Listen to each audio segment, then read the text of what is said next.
Guys, మీరెప్పుడైనా ఫోకాంగ్ గురించి విన్నారా? ఇది ఒక అర్బన్ లెజెండ్. తల నుండి కాళ్ళ వరకు మొత్తం వైట్ బట్టలతో కప్పి ఒక మమ్మీ లాగా కట్టేసి ఉంటారు. వీడియో ఎండింగ్ లో రియల్ ఫోకాంగ్ ఫుటేజ్ ని చూపిస్తాను. సో ముందు ఫోకాంగ్ గురించి బ్రీఫ్ గా ఎక్స్ప్లెయిన్ చేయడానికి ట్రై చేస్తాను. ఫోకాంగ్ అనేది ఇండోనేషియా అండ్ మలేషియాలో చాలా ఫేమస్ అయిన ఒక అర్బన్ లెజెండ్. అంటే వాళ్ళ ఏరియాలో అందరికీ తెలిసిన ఒక దెయ్యం. ఫోకాంగ్ అంటే ఒక సమాధిలో కట్టేసిన డెడ్ బాడీ.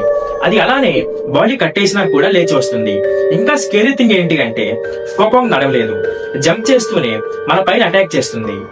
ఇది యాక్చువల్ గా చనిపోయిన మనిషికి తల, చేతులు మరియు కాళ్ళకి కట్టిన కట్లు ఓపెన్ చేయకుండానే అలాగే బాడీని పూడ్చిపెడితే అలాంటి వాళ్ళే ఫోకాంగ్ లా మారిపోతారు. ఈ ఫోకాంగ్ కి మనుషులు కనిపిస్తే వాళ్ళని భయపెట్టి తన కట్లను విప్పేలా చేసుకుంటుంది, అంటే పీస్ కోసం.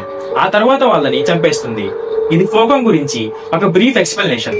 ఇంటర్నెట్ లో చాలా సెర్చ్ చేశాక ఒక రియల్ ఫుటేజ్ అయితే దొరికింది. దాన్ని ప్లే చేస్తాను, మీరే చూడండి.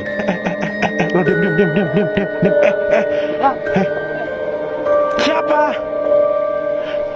Santai lu. Nangisnya di sono, Lip. Di batu situ, Lip. Nangisnya, Lip.